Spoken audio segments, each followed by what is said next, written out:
Good evening. Tonight we're going to look at the nature of distributed knowledge and the effect it's having on organizational structure and how it's one of the primary forces driving the rise of global virtual teams. Knowledge is the key to business today. The world is controlled by knowledge. It is the vital agent that is used to frame every field of endeavor. In biology, genes encapsulate information. DNA is an error-correcting digital code. There is a science of conveyance and a science of information for any field of study. For example, in biology, the science of conveyance is the structural elements such as the cell, the mitochondria, and so on. The science of information is the DNA, and the information encapsulated in the DNA, and how that is used to synthesize proteins or determine physical characteristics. Economists are now aware that their discipline is an information science as well. Money is no longer a physical medium, it is electronic bits. The physicist John Archibald Wheeler summarizes the centrality of information to all fields, academic and business. He proposes that all things are information theoretic in origin and that the world is a participatory knowledge system. An important aspect of knowledge is that it is distributed. Friedrich Hayek is the founder of the Austrian School of Economics, and his critique of the Marxist, the neoclassical, and the Keynesian economic schools was their assumption that all knowledge was held by central decision makers and that there is an instantaneous dissemination of information about changes throughout the system. Of course, these assumptions are unrealistic. Competitive organizations now realize the need to tap into distributed knowledge. Virtual teams are a strategy to accomplish this. If all knowledge is centralized, there would be no need for virtual teams. The luminaries would gather and decide the enlightened future of the corporation. On the other hand, if knowledge is distributed, then virtual teams are required, and they must be formed with the requisite variety of knowledge to accomplish the mission, regardless of where that knowledge resides. Additionally, teams must be reformed when new missions are undertaken that require different skills to analyze and to develop solutions. We know more than we can tell or write. This is tacit knowledge. In contrast, our explicit knowledge, our speech and writing, is only what we think is relevant, and it may not be entirely informative to every pursuit. Moreover, it takes time to understand the vast extent of knowledge in even a single field, such as consumer behavior in Brazil. We cannot just rely on Google to give us knowledge. Information becomes knowledge by understanding it and then placing it into a conceptual framework. This is the role of experts. Increasingly, expertise is decentralized around the world, even within a single company. Globalization has magnified the distributed nature of knowledge. To make competent decisions, we must know about the area of operations, which is now individual markets around the world. Furthermore, expertise and technical know-how are increasingly no longer in the United States, but we must reach to experts who are in other countries. Our world is changing from a labor-based economy to a knowledge-based economy. This evening we will investigate the impact distributed knowledge has on organizations.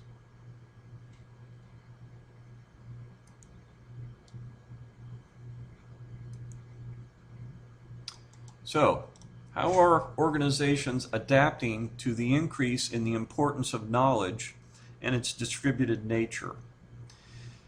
In other words, what is the economic organization in settings where rapid changes in the world have resulted in a high degree of organizational decentralization, and where relations to outside knowledge sources, such as other firms that are in your supply chain, universities for expertise, professional associations for guidance, these are often necessary, and where knowledge assets account for a large and increasing part of the value added to production. Fundamental changes with respect to information technology innovations, with respect to globalization, deregulation, with respect to increasing emphasis on maximizing shareholder value, changes in the composition of the labor force, have arguably made the need to access relevant information even more pressing. This is the start of the knowledge economy. Today, knowledge is a major and growing part of value added to production, services, and operations. The changing nature of work, with organization emphasis on knowledge and the need to discover and use necessary knowledge, has led to the knowledge economy. The nature of knowledge in the workplace is changing corporate organization and the way corporations are managed.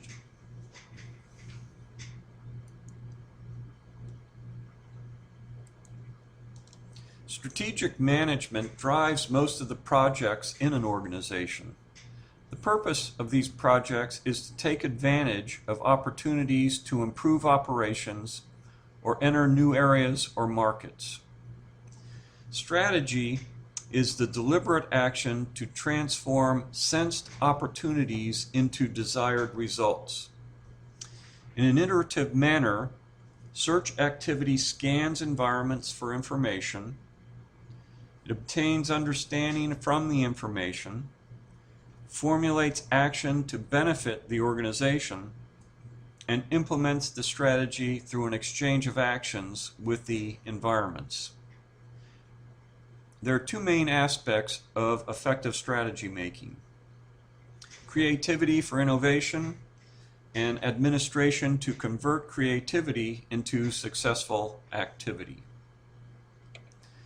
These acts of strategic management require knowledge to determine what opportunities exist, and then knowledge on how to exploit those opportunities.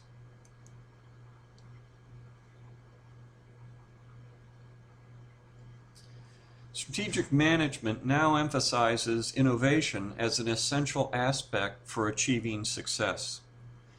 Drucker finds that innovation is essential in every company, and he recommends that innovation be directly aligned with corporate strategy.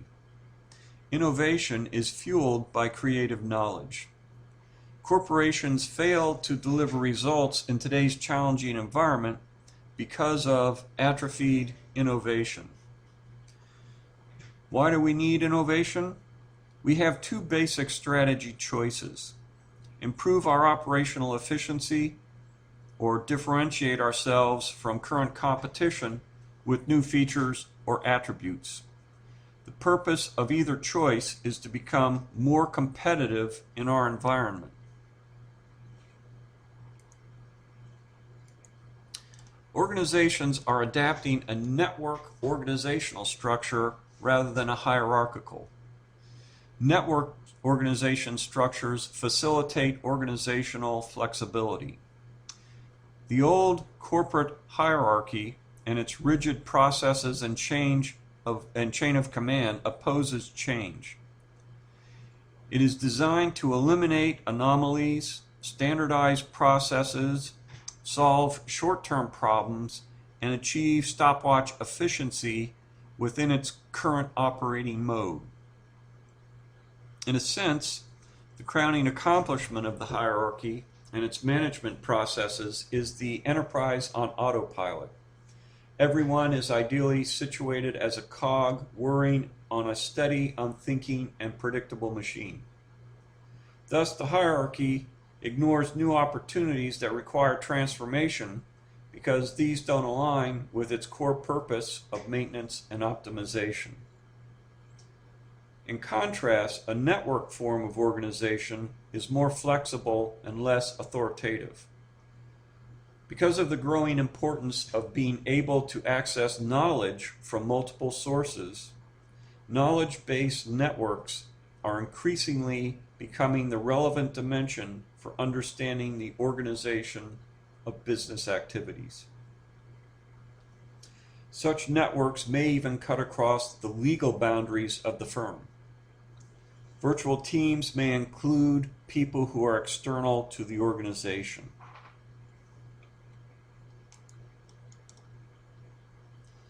The impact of this knowledge economy on corporations are many, including new organizational structures, more networked and less hierarchical.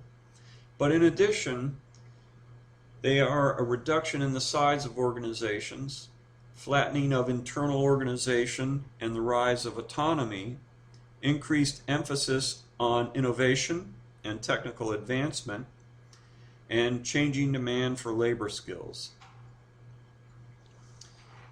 Again, the nature of knowledge in the workplace is changing corporate organization and the way corporations are managed.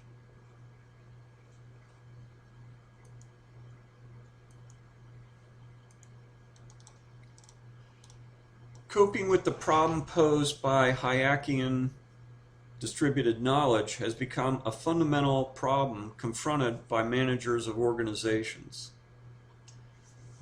The challenge confronting organizations today is the discovery and use of knowledge, which is not known by a single agent, but is distributed in the environment. Firms are distributed knowledge systems. They don't have a mastermind who has the requisite knowledge to conduct central planning. Furthermore, the knowledge an organization needs is continually emerging. As Hayek put it, the problem of effectively allocating resources is a problem of knowledge not given to anyone in its totality. Managers must leverage distributed knowledge for sense-making of the environment, for innovation, and for coordination.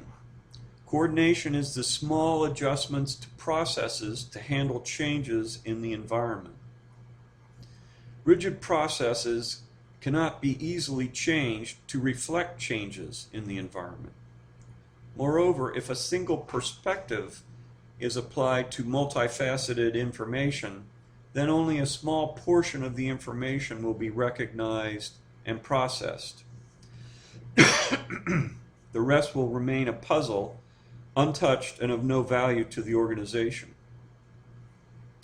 Of course, these are the traits of a hierarchical chain of command. Likewise, a single perspective has less ability to recognize the fully faceted nature of the complex situation.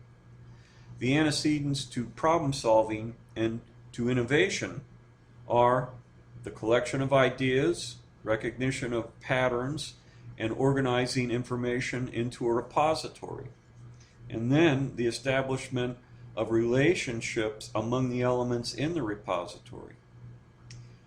Resolutions to problems, innovations, and coordinations then are better accomplished through collaboration of experts. With a team, not only is different information collected and different perspectives applied to understanding, but also the collaborative interactions are mutually stimulating. Collaboration does not occur naturally, but it can be culturally induced by a team.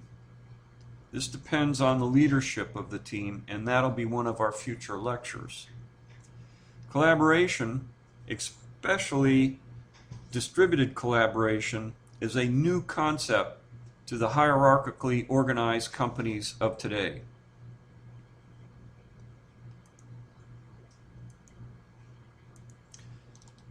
A centralized hierarchy of authority presumes a fixed decision-making process. It offers efficiency when the environment is stable, and the nature of the decisions stay within the boundary that can be managed by the authority in the hierarchy. Worlds that are momentarily stable and orderly present a danger because they create an attitude that our organization has finally provided us with a mastery over our world. DEC, Sun, IBM, Compaq, and even the Soviet Union developed such an attitude. It results in an ambivalence that reinforces the presumption that the adaptation we have in our current organizational hierarchy is durable and lasting. Confidence in a hierarchical, centralized organization structure presents a great danger in times of environmental change.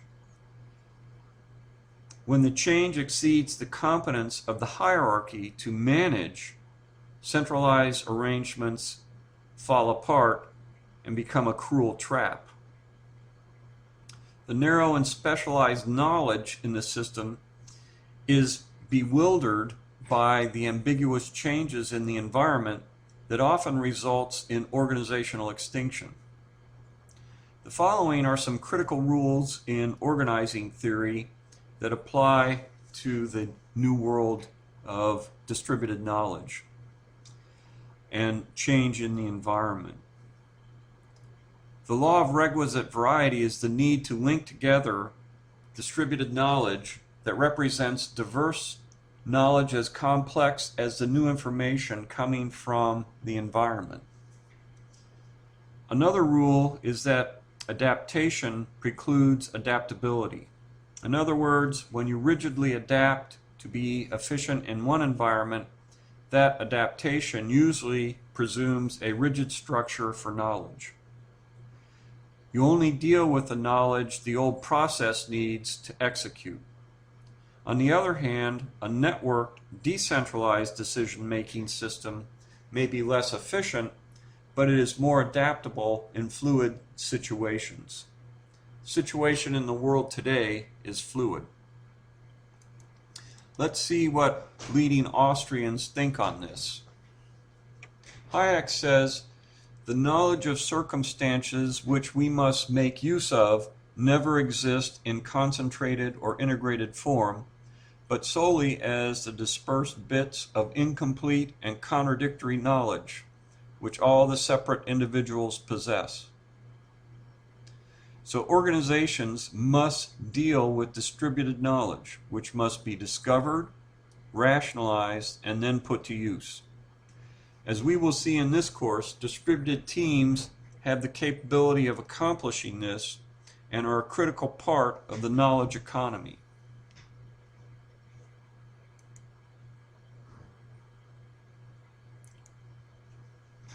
Another Austrian, Voss, puts it like this. Numerous writers have argued that tasks and activities in the knowledge economy need to be coordinated in a manner that is very different from the management of traditional manufacturing activities. The boundaries of firms, as well as their internal organization, are transforming to become more decentralized, to empower employees, and to interact with external knowledge assets. Earlier we noted that firms are distributed knowledge systems. Voss extends that to say they are complementary elements that are not always co-located.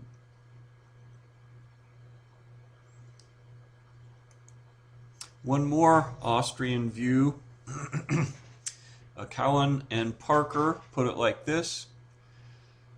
Organizations are adopting new forms of decentralization to cope with the instability, uncertainty, and pace of change in the marketplace.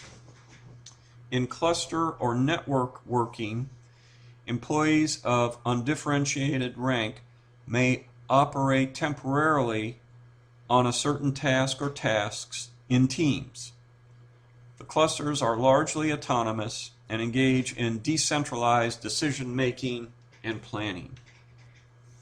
The teams are conducive to individual initiative, entrepreneurship, and faster decision-making. the teams facilitate organizational flexibility. We are seeing the rise of global virtual teams. When organizations increasingly rely on knowledge networks, they wear down the authority of the formal hierarchy. Authority shifts and is shared by knowledge experts needed for a particular initiative. The old order of hierarchical authority and giving orders through a chain of command is becoming increasingly irrelevant. With firms increasingly source diverse, the complex knowledge of production and operations is becoming increasingly dispersed as well, as indicated by Hayek, and this dispersion is on a global scale. Hayek's distributed knowledge problem has become the principal problem modern management must deal with.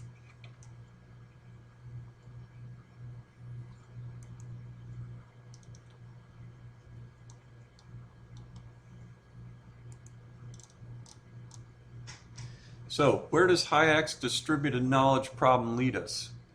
A power rule governs knowledge value in an organization. A small number of staff have and apply disproportionate amounts of knowledge. It is important for organizational leaders to leverage the value of knowledge in the organization and to know where it resides. The modern business world now places more value on knowledge than on mass labor. To have a flexible workforce that can make informed decisions is essential because of the intense competition resulting from globalization and the application of information technology to production processes.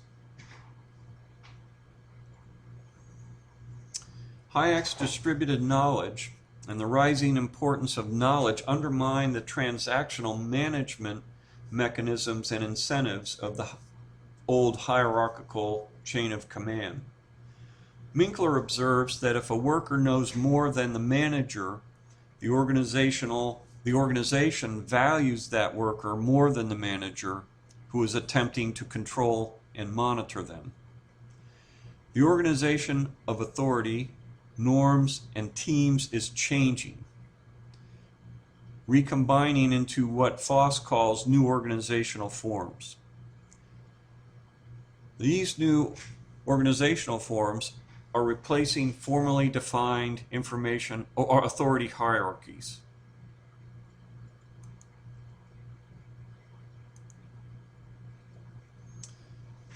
So, in summary, the distributed nature of knowledge and its rising importance to modern firms has given rise to virtual teams as a normal organizational form.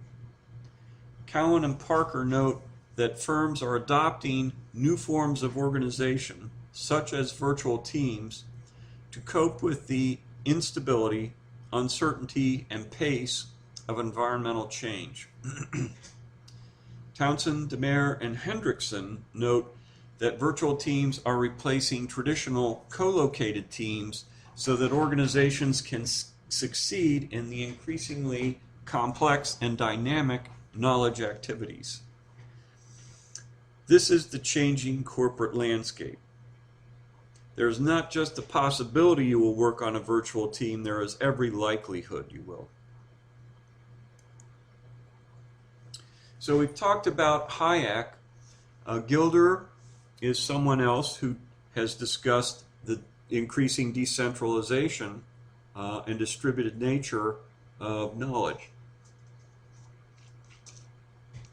He notes that two technology areas are leading the ability to form decentralized organizations, and that these technologies have resulted in the demise of organizations that were strongly centralized, such as the Soviet Union or highly centralized corporate structures, such as DEC or Sun or Prime Computer. The microcosm is one of these areas, and that is the increasing application of microcomputer technology throughout the economy and in business processes. The other is the telecosm, and that is the application of the rapidly advancing data and telecommunication technologies.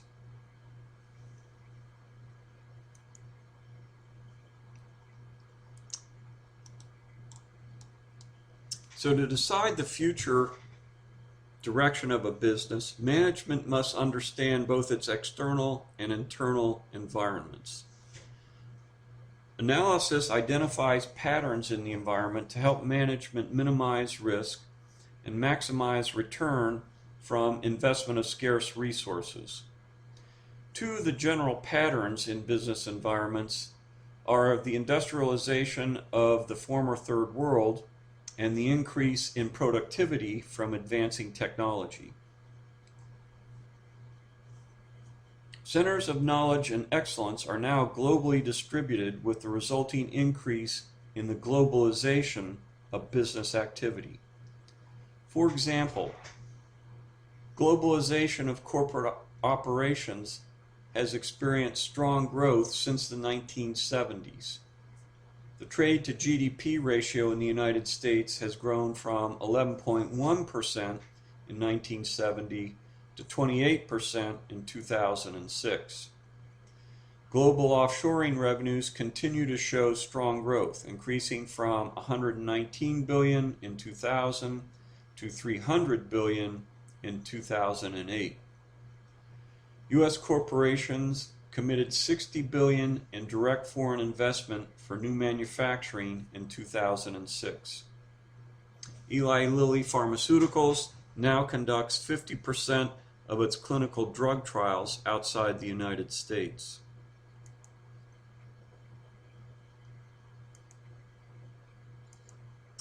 More globalization.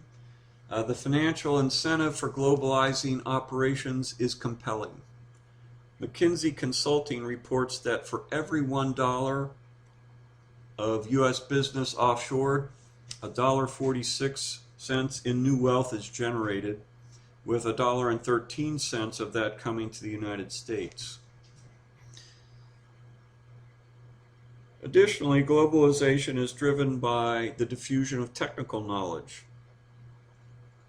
emerging market growth, global economic liberalization, worldwide convergence of business culture, and the corporate focus on Porter's generic strategies.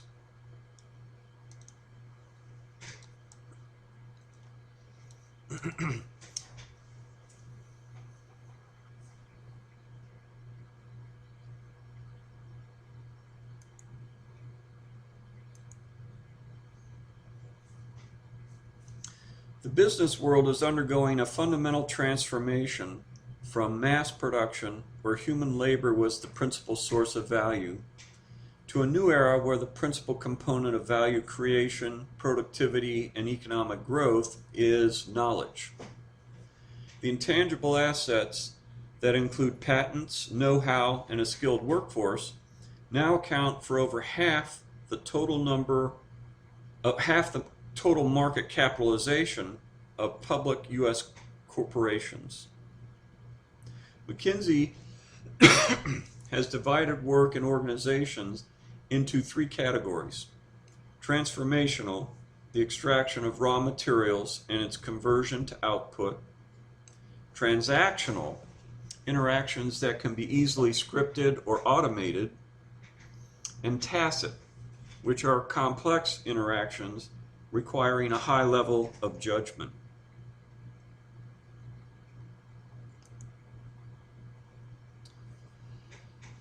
So, we mentioned Porter's generic strategies, and there are two categories of strategy that Porter proposes. One is you become the most efficient producer and you can produce at the cheapest cost, or you have to establish some sort of product differentiation to justify a higher cost for the same product because you've enhanced or added a certain feature.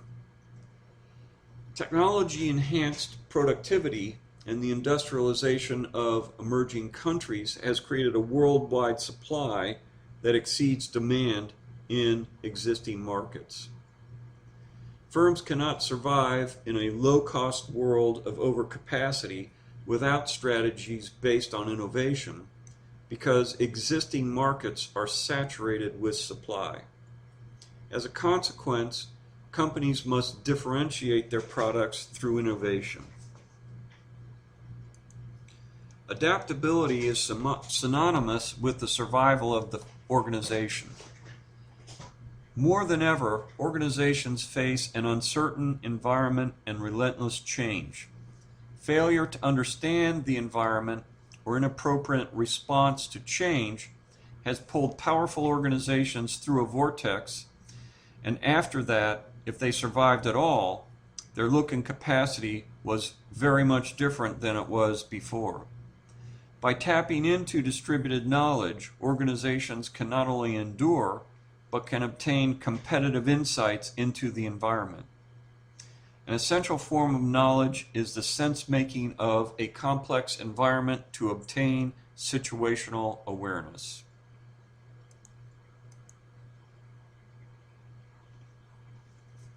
Deregulation in the 1980s increased environmental complexity. Coincidentally, in the 1980s, organizations began using projects to accomplish strategic goals.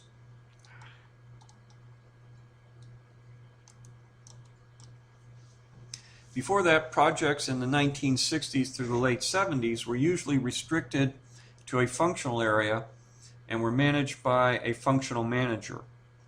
Organizational coordination across functional disciplines was not an issue, and projects did not require formal intra-organizational communications. In contrast, today, projects are cross-cutting. This project complexity began in the late 1980s and skyrocketed in the late 1970s and skyrocketed in the 1980s.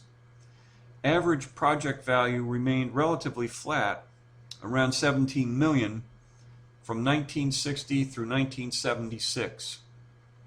In 1978, average project value started a parabolic rise to reach 80 million by 1984. Another factor increasing complexity was that product life cycles began to shorten. In the 1980s, the time to market pressures and shortened product life cycles had a profound effect on organizations. Cross-functional teams were needed to effectively deal with these new circumstances. The governing principle that explains why cross-functional teams respond more quickly and effectively to complexity is the law of requisite variety. This law states that the variety in a system must be at least as great as the environmental variety that it is attempting to influence. Ashby first proposed this law in his book Cybernetics in 1956, and he gives an example from photography. A photographer has 5 subjects, each at a different distance from the camera. The photographer's camera must have 5 settings to capture all subjects with uniform density and clarity.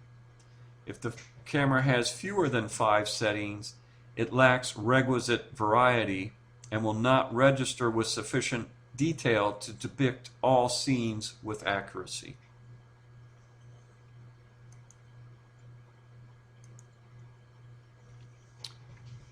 All right, we're going to close this evening's session.